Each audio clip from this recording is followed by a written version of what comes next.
Yeah, that's really nice. And she's still sitting there.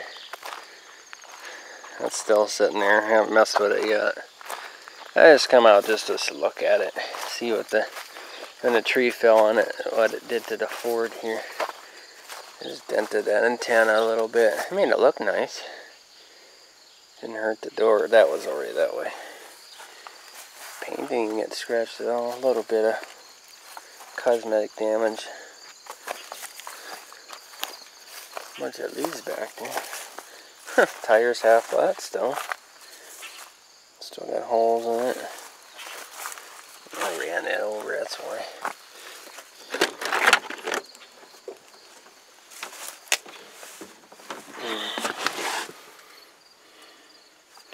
Yeah, another thing that has to be redone is this.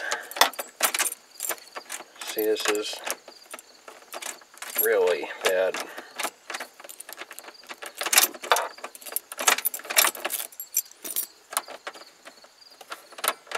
No big deal.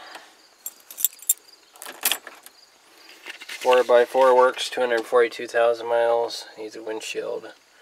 Yeah, that broke off. And then this thing broke off. Had to redo that. And then we put 2 fill tanks in there not too long ago, about 10 years ago probably though. Return lines were put in. So I try to check a few things quick here while I'm at it. There's somebody coming here. The return lines were put in about 10 years ago and they're probably cracked inside, getting air in there, cause it to run rough too. I did some more research, and these IDIs need constant pressure to the field, to the injectors. Even if they put new injectors in there, they still will run like that, because if there's air getting into there, they won't run at all. They'll run like that. So it's a fuel issue. So I know it's not the engine, and right now we are not going to fix it. You know, like I said, it needs new battery ends. That's just one battery I got hooked up to it now. There's the dual solenoid where I jump it sometimes. The other battery end right here, it's melted. Runs over to the other side. The water pump is out. That's the reason why we're not fixing it either, because it's too expensive. And it's not worth it. It probably needs at least $1,500 worth of front end work, suspension and stuff. But I'm wondering if one of these lines here are cracked. It looks rusty there. This little dent right there. I wonder if it's even cracked up here. And there's an O-ring, they said, in this heater. Sometimes that also causes it to leak. I notice it looks dirty around there. And then this line here, they said to look at that to see if it's leaking. But I don't see anything. Then you look down at the return fuel pump down there, and it looks like it's been leaking, but it's not. I looked down there. So it could be a leak somewhere and you don't know it. You just have to go around. Now the fuel filter, what I should do, it's been sitting so long, take this off and see if it sucked the fuel back down. If it sucked the fuel back down to here, then we got an air leak. If it's still full, then there's no air leak. There's something wrong. That's a diagnosis trick that a mechanic has told me, which wouldn't matter because I'm not going to start it anyway. So if I take the fuel filter off, if it don't start, it's no big deal because we're not going to move it. It's just going to sit here all winter long. I don't want to wreck this brand new radiator because this fan's about ready to go through.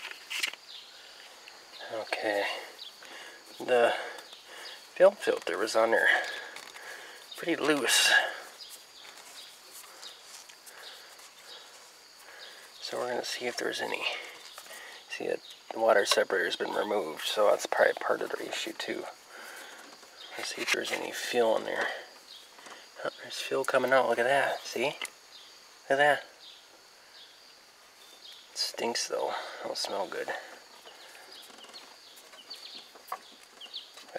If it's full of fuel, then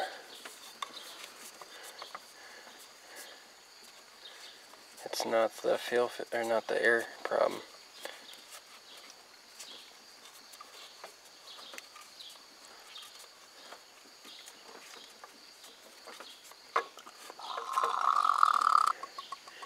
bet it's that mechanical fuel pump.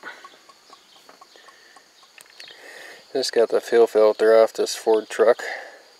It's all full of rust. All rusty.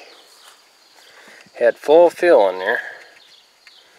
And then it started sucking down the fuel. It was suction in there. It was going and back down to the mechanical fuel pump. So look at that rust. So it must be getting rust up inside the engine and plugging up everything and getting air in there. There's probably rust in the fuel tank, and there's rust in that mechanical fuel pump. And I bet everything's all screwed up. Look at them injector lines, are all rusty. I can't hold this camera steady, but look at all this rust. Look at all that. That came out of the filter. It's drained it out. It's all full of rust. So there's a fuel problem. It's not an engine problem. There's a bunch of rust inside the filter. Rust all over. There's rust of what came out of there, out of the lines to the return line down there. So there must be rust all over in the system. So that's why I don't run. We just put new injectors. It'll have to need a new injection pump. It'll have to need new fuel lines, filter, and the fuel tank. It'll have to be drained and redone. And we put fuel treatment through that. Didn't help. New injectors. They're all been pop checked. Gold plugs have been all checked. Just the injection pump hasn't been touched. And there was rust in this thing here that guy told me to do. So my indication, I know what's wrong with it now. So it's not a cylinder blowing out. So that's a good thing. It does not burn oil. It's always on full. Antifreeze is always on full. But I don't know if you guys can see it, but you can just see it. Look at that rust. Well, I'm glad I took that off. Thank you. There was another YouTuber that told me to take the fuel filter off. Like I said, the next start I do on it, you guys are going to love me cranking on this thing to get that fuel back. I might have to just put a little bit of fuel in here to get it going. Otherwise, she's not going to run. But, yeah. Yeah. May suggest to buy a new fuel filter before I start it, maybe. It could be the fuel filter too, but I think there's a combination of rust coming into the lines and wrecking everything else. Alright, I just hand tightened that. Somebody had it too tight on there. I could have broke it. I had to use that. You're not supposed to do that. You're supposed to hand tighten it. And so there's rust coming through from the tank to the mechanical fuel pump all the way up to here. Filling rust in here. Going into the injection pump, filling rust and plugging that screen up in there. And going through the injectors and wrecking that. So there's our issue right there.